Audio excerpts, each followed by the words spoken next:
मरियम औरंगजेब जा रही है। ये मरियम औरंगजेब है जो कि बड़े बड़े दावे करती है वहाँ टीवी पे बैठ के, बड़े बड़े दावे करती है। और दुपट्टा सर पर नहीं है इसके।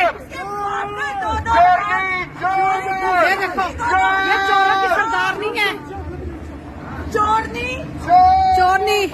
लूट के और खा गए। और यहाँ पर सेंट्रल लंदन में फिर रही है ये, पाकिस्तानियों का पैसा खा के, पाकिस्तानियों का खून चूस के यहाँ पर फिर रहे हैं ये हैं। मरियम औरंगजेब है, ऑर्गेनिक शॉप पे एक ऑफिसर ने ली है। ये देखें, ये इसके ये उसे कोई शर्म नहीं आती, वो चाहे डूब के मर जाए।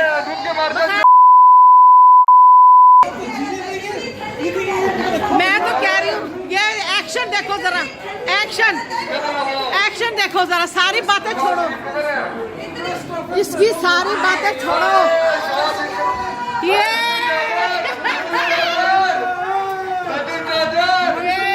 ये पाकिस्तानियों लिसन, ये वहां पर 2000 रुपए दे रही थी हैं।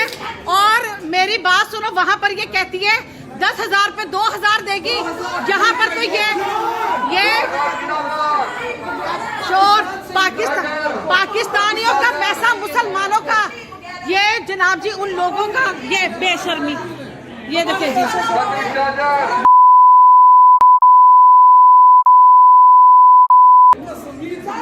पता है क्या ये लोग हैं, ये आवाज। मैं इमरान खान का सिपाही हूँ, मैं डरता नहीं।